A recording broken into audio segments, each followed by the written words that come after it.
Okay, welcome everybody. This is going to be another video in my Edgerouter series. I'm also going to be covering IPv6 and a general overview of that particular item as well. So if you don't want to watch the IPv6 portion, feel free to skip ahead. There will be timeline sections in the description of the video where you can just jump to the configuration portion of IPv6 on an Edgerouter Lite using EdgeOS version 1.6. Now before we start, I do want to thank everybody for watching the video. I am a little bit under the weather today, so you may hear me pause the video briefly at certain periods of time. I just don't want to cough into the microphone, and I don't want you to hear that, so please ignore that. Alright, so moving on. So what is IPv6? So Internet Protocol version 6 is the latest version of the Internet Protocol. The communications protocol that provides identification location for systems for computers on networks and routes traffic across the internet. Right now we're running on IPv4, which is what IPv6 is intended to replace. So in essence, IPv6 is a new addressing system. Think of it like if you had the post office or old phone systems where where some regions had to extend their phone numbers because there wasn't enough room. That's kind of where we're heading with IPv4. So IPv6 currently makes up approximately 5% of web traffic as a whole, and that was as of December 2014. I found that statistic. I believe it was on a site for their IETF, but I could be incorrect in that. But I read a number that was approximately 5% of all web traffic. That number is also growing as time goes on, as more people adopt IPv6. So why is IPv6 important? As we know, every device on the internet has an IP address. This is for identification information and location definition. So when you send something to that device, you make sure it gets routed to the correct device. So obviously, back in the early 80s, mid 80s, 90s, the internet was first starting up. There weren't billions of computers online.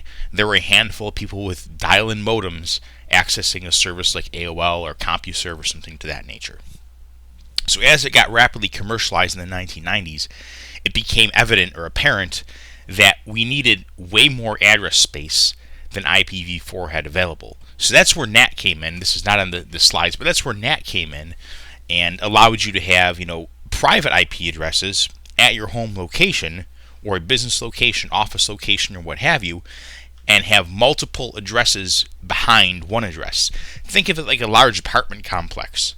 Say it's multiple stories. It's one Main Street, right? You send a package to 1 Main Street apartment 3, 1 Main Street apartment 6. So you have multiple places living behind one address, which is 1 Main Street, and then you have sub-addressing inside of that to address it to the right spot inside that location. It's kind of what NAT would do. So IPv6 has 128-bit addresses. IPv4 has 32-bit addresses.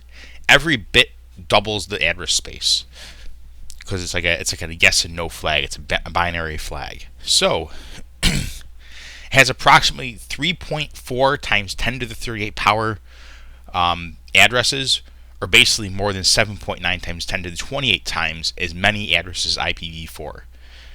As mentioned, it uses 32. IPv4 uses 32-bit addresses, and it's approximately 4.3 billion addresses. The two protocols are not designed to be interoperable. That's something to note, and that's why we're having this video. So, with the addresses not being interoperable, but there being so many of them, the uptick with this is, the average person, if you assigned a block of IP addresses to each person on the planet, each person could have something like 18 billion IP addresses. You're not going to have 18 billion devices hooked up to the internet. Just not going to happen anytime soon. So what are the difference? Some of the items. So IPv4, as mentioned, deployed in the early 80s. IPv6 deployed or developed and released in 1999. So there's something to note. So as most people are familiar with like a 192.168.0.1 or a dot notation for addresses, in IPv6 each segment is 16 bits and it's designated between by colons. So You have the slash slider notation still stands. If you're not familiar with that, don't worry. That's something that many people can learn easily. There's many items online about subnetting, and it's a very, very easy concept once you understand it. So there's the number of addresses. This is a quick chart that shows kind of some of the differences. The biggest thing is going to be obviously the address size, so how many IP addresses you get, and the address format. So the hexadecimal notation, as you notice, with IPv4, there's 4 segments, or 4 or 4 octets. So you have 4 octets in here. With a IPv6 address, it's actually a series of 8. I wouldn't call octets because there's more than 8 bits, maybe sextets, I don't know. But there's a series of 8 of these segments for each location. So IPv6, as mentioned, uses hexadecimal number for addressing versus IPv4, which uses decimals. So it's this 128-bit span is split up into 2 64-bit segments, and actually the network prefix segment is split up even further than that. However, as mentioned, it uses colons, and a couple little ironic cartoons, IPv6 colons everywhere. But to stay on topic, so the first section here, this network prefix section, right? You can see it divided here. That's usually going to be handed to you by your provider. So you'll get a slash 64 bits. So what it is obviously half of 128 is 64. Those 64 bits are defined for you. That's why you're calling it like a slash 64. They're going to be defined for you, right? The interface ID is the IP section, is a section that is defined to your computer or device like router, your switch. Any IPv6 compatible or connected device has its own unique interface ID or IP address, essentially. So if you have, say, a device like a computer, this is, say, all 1, so 11111, 22222. So all of your devices on your network are going to have the same 4 starting blocks. It would be the last 4 blocks of data that's going to be different and uniquely identify those devices on your network.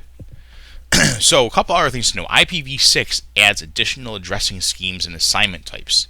As mentioned, it's not compatible and currently uses not backwards compatible. Currently, a way to get around that is to use a dual stack, or essentially have IPv4 coexist with IPv6. So you have a couple of different types of IPv6 assignment types. The first is static IPs. It's similar to IPv4. You're having the first 4 network segment, that those items will stay the same, and then the interface identification will be the part that's either statically assigned or assigned through one of these other methods, so you could assign that statically. So DHCP-v6 also offers 2 types of addressing. So DHCP is back. However, it comes with 2 types of addressing. One is stateless. So stateless does not assign an IP address. It does not have a state, but it provides DNS server addresses, link prefix, etc. So what that means is it'll say, here's your DNS servers, here's this and that. You handle the IP address side. Let's the actual client handle that. Stateful assigns an IP address as well as those DNS servers. So very similar to IPv4, the DHCP server will say, oh, here you go, computer. This is your IP address. This is your DNS server, and so forth. And the biggest change is something called SLAC, or Stateless Address Auto Configuration. It is the default method for IPv6. So the client itself generates its own address based on that 64-bit prefix, the starting prefix portion, and the MAC ID of the network interface device. So the prefix is passed down by RA, or router announce, and confirms by NS, or neighbor solicitation. So what that means is the router says, hey, I have a prefix, here I am, and he sends that beacon out every so often. When device initially connects, it picks up on that beacon, picks up that network prefix, and makes its own address using that prefix.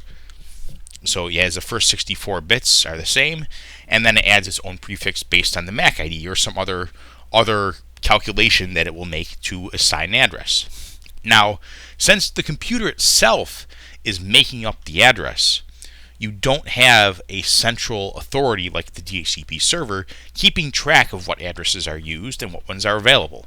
Obviously, the IPv6 address space is gigantic. There's 18 billion addresses per 64/64 network, which is what you get by default. However, it is possible that two devices could try to pick the same address. So what neighbor solicitation does is essentially that computer saying, hey, I'm taking this address, this is me now. If there's nobody there, it goes through fine. If another device already has the address, that device also will say, hey, hang on, I'm already the address, you have to pick something different, which will cause that client to pick a different address. So that's what neighbor solicitation does. It avoids you having duplicate IPs. And as you can see, I like having little commentary pictures. So you'll have, IPv4 is the monkey, and IPv6 is the man, the evolution. So on to configuring the edge router. Even William Wallace wants to charge forward with this. So some things to consider. By default, the EdgeRouter Lite has no IPv6 firewall rules. Keep that in mind. No IPv6 firewall rules by default. The default IPv4 configuration does have things like dropping, unrequested or non-related inbound packets and new packets. So it protects your devices by default if they were to have, IPv4 addresses, public ones, all assigned to them. That is not the case. So before we do anything, we need to configure the firewall before we do anything else. So if you haven't updated to EdgeOS 1.6, I'd say do so now. IPv6 is much better supported in version 1.6 of EdgeOS. And this is as of January 2015. If you're watching this video like a year from now and there's like EdgeOS 1.8 or something, I don't know. But as of right now, January 2015, that is the best way to get support for IPv6, or the best support for IPv6. So I'm going to be configuring Slack with IPv6 prefix delegation, or PD. There's a couple ways to do it. I'm using Slack with IPv6 PD, which basically takes that 64-bit address from your ISP they give you, that 64 block, that prefix, and then it passes that prefix on to each individual client on your network as the prefix for their address. That way you have all your clients on the same subnet. So my ISP, which is Time Warner Cable, provides IPv6 native addressing on supported hardware. So you have to have the compatible modem, and obviously your router and your network on your side has to be compatible, but they will provide us native IPv6. If your ISP does not provide IPv6 to you, you can configure IPv6 using a tunnel. So Tunnel Broker is great, and it also has an awesome IPv6 online class you can go through. So Firewall First. We will configure the Firewall First as mentioned. Unlike IPv4 with masquerading in that, each device in your network is going to receive a publicly routable address. In other words, it's going to be directly connected to the internet, so you need to have a firewall properly configured for that device before we even try to think about putting it online. So EdgeOS 1.6 has a similar but independent set of commands for IPv6 firewalls. So just like IPv4 firewall, the rules are applied in a top to bottom priority. That's important to note. So say you're like me and you want to block all third-party DNS servers, right? So I have a rule in my firewall to drop all traffic on port 53. Just no traffic at all on port 53. But above that, I do have rules that specifically allow my own DNS servers to go out. So what it essentially does, it's like a priority list. If the first one is true, it uses the rule. If not, it goes to the next rule, and it goes down and down and down, and down that priority list.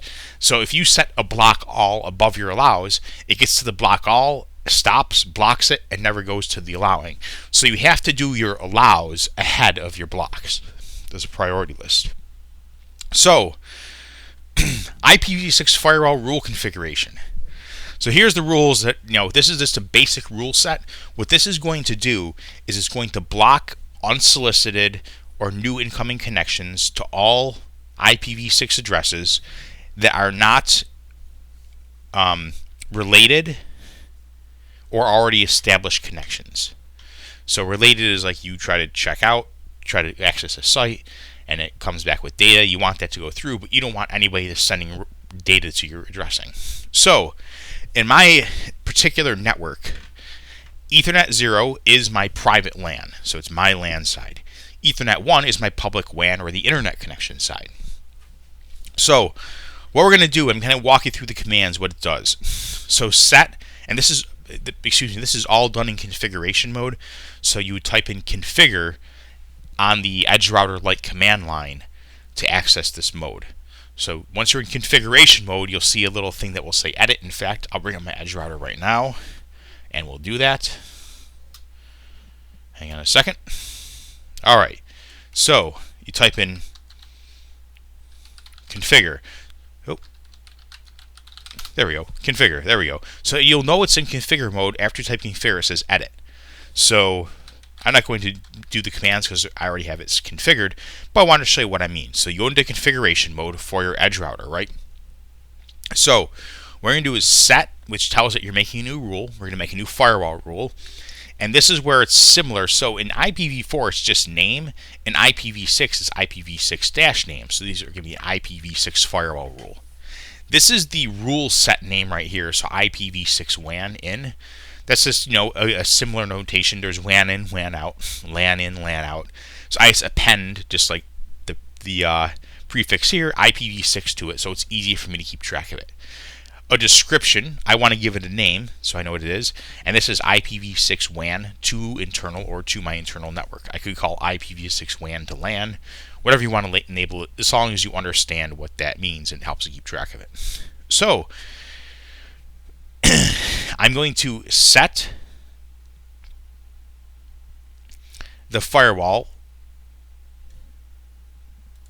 Students there had a bit of a coughing thing, plus I had to change one of the items. So I didn't have the default action in here, which I noticed right away. So after we set the description, we want to give it a default action. So the default thing I want this firewall to do is drop the traffic. I just want everything by default dropped unless we're allowing it. So the default action rule goes to rule like 10,000 or 1,000. I forget which one it is, but it's like really high up on the list.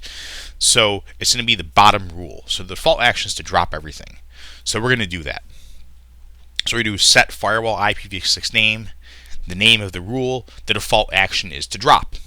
I'm going to kind of skip this part here because it's always, again, telling the firewall to do this to this particular rule.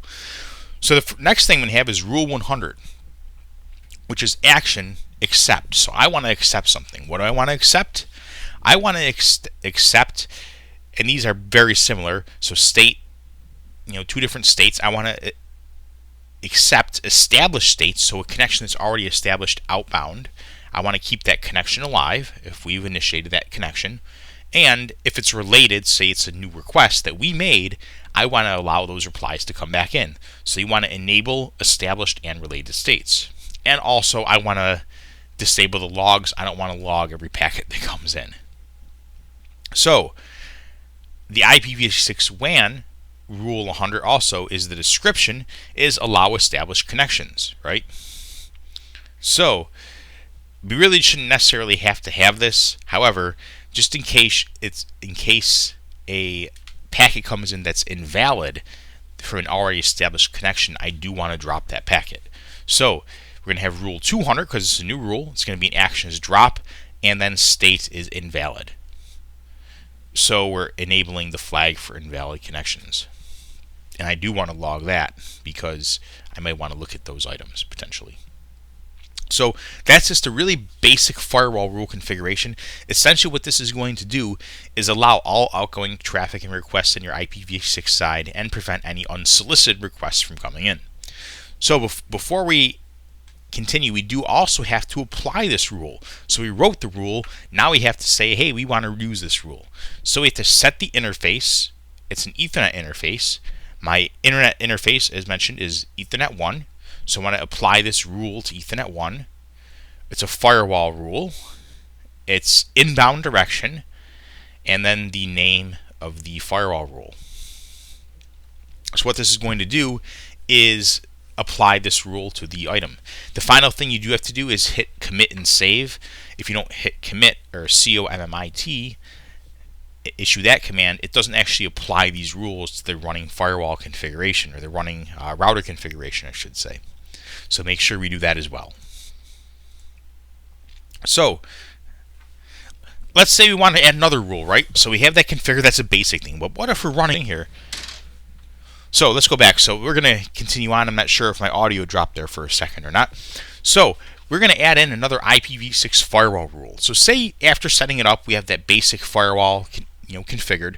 We want to say run a web server, and we want this web server to be accessible by IPv6. So we need to make a rule, because the default action is to drop that packet, right? It's not allowed. So we're going to add another rule. It's going to be rule 50, and the action is going to be accept the packet. We want to accept this packet. We don't want to drop it. So we're going to set the rule 50 to description. We're going to give it a name. So we're going to say accept web traffic. We're going to say the next rule is 50. The destination port is 80, since most web servers run on 80. It could also be 443 if you're using HTTPS. And then we want to only open up port 80 for one specific address, which is going to be, and you put in the IP address of that particular host or machine. So then you would hit enter on that, and you would say, I'm also going to disable logs. I already have HTTP logging on my server. I don't need to log on my router as well. So you can also find your IP addresses using the ipconfig command in Windows or ifconfig in Linux. So again, after you set these rules up, remember to commit and save. If you don't do that, it commits the rule. What commit does, by the way, is it makes the configuration active on the router. It tells the router to run that configuration. What the save does is it saves the configuration. The difference is if you commit to the changes, right, but you don't save them and you restart that router, you power it down, power it back up, these changes you made will not be live. They won't come back. They won't reload when the device reboots. So it's a good way, I guess, in a way, to test configuration changes without saying, oh my gosh, I goofed it up and I don't know what I'm going to do. If you don't save it, it doesn't commit them doesn't keep them as resident on the device persistent through reboots. So, also, enabling IPv6. So now we're going to get to this part, right? This is the part that sounds a little bit crazy, but it's actually just a handful of commands. At least with my ISP, your ISP may be different. My ISP does allow Slack auto configuration. Most do. So, enabling IPv6. Obviously, you have to be configure mode, as mentioned previously, right? So, we want to set interfaces. So we're going to change an interface. We're going to change an Ethernet interface. And again, Ethernet 1, as mentioned previously, is my WAN or Internet interface. We're going to be using DHCPv6 prefix delegation, or PD. We're going to set up prefix delegation rule 0. The prefix length is /64. Your ISP may be different. Most of them are either 64s or 56s. So I would start with 64. That should be plenty of address space. It's again 18 some billion addresses. Not going to have that many devices, and pretty sure you couldn't have 18 billion addresses running through this edge router. It wouldn't handle that. That being said, we're going to set again interfaces. The first prefix, we're going to give it an interface Ethernet 0. So we're going to apply to the LAN side a service called Slack, which is what we do to pass on prefixes over to our address, right? Over to our clients, I should say. So the prefix ID is going to be -0. There's going to be no prefix ID. And the prefix advert, okay, the advert prefix, so again, this is on ETH0, is going to be the one that you find from the first address inside your edge router. So what you're going to see in your edge router is something like this. So you'll see your Ethernet 1 and your Ethernet, in the different addresses. As mentioned, I have two different types of IP addresses, right? First one's IPv4, next one's IPv6. You would take that 6 or that 4, the first 4 block, and you would put it in to here 2 colons, and a /64. So what does that mean? So there are shortening ways, as mentioned from IPv6, how it's addressed. It's a really long address. It's 8 sets of 4 characters. So you're looking at an address that's 32 characters long. That's a ton to type. So there is some shortening conventions with it. So the first thing you can do is you can remove all leading zeros, right? So 00A1 can become A1. 0000 can become the 0. So you can remove all leading zeros. That in itself is going to shorten it quite a bit. But there also is another convention where if you have groups of zeros, you can represent that by 2 colons together. So that would be 2 sets of zeros. If there's no A1, it would be 3 sets of zeros. You only need 2 colons to represent all the zeros. You can only do this once per address. So what it's saying is this is the left side, this is the right side, and then fill everything in the middle with zeros. That's essentially how you want to read that. But that is a shortening convention for IPv6. So what we're doing here is we're just saying it's 1111, 2222, 3333, 444, 22. Those two indicate this. The rest of it's all zeros, and it's a /64 network. So obviously, I already have this configured on my side, as mentioned. So here's what you'll get. So we're going to use Windows ping command on this particular case, right? So ping. So there's a couple of things in the ping command in Windows. There's -4 and -6. -4 tells ping to use IPv4 addresses. -6 tells ping to use IPv6 addresses. So we're going to ping google.com with an IPv4 address, and you're going to see the 173.194, blah, blah, blah. That's their address. So we got their 4 replies back. If we do ping and we change that to 6, it's going to ping it with their IPv6 address. So you'll see there is Google's IPv6 address, and also sent 4 ping replies, and we got those pings back. So as you can see, the addressing, everything's working with this command, with this setup. It's extremely easy. It's a very short set of commands to enable IPv6 on the Edgerouter Lite. One thing I would mention is make sure that you do reboot after enabling IPv6. You do reboot all clients on your network. They may or may not work properly until you do so. That being said, I hope this has been helpful to everybody. It allows you to see the configuration of IPv6 and how you handle that on the Edgerouter Lite. Again, this is using Time Warner cable. I believe Comcast is the same. Most other cable companies should be similar. I believe in Canada, like Tech Savvy and Rogers, they're the same as well. So you can basically use those four commands to enable your IPv6 as long as your hardware, your ISP has provided you with the modem, basically supports IPv6. Also, I really want to highlight the importance of configuring firewall rules before establishing your IPv6 connection, because once you establish IPv6, every device will actually get a live IP address on the internet, and everything on that machine would be exposed as it's not behind a firewall until you set one up. So thanks again for watching. I hope you found this educational and learned a whole bunch, and feel free to leave comments below. Have a great day.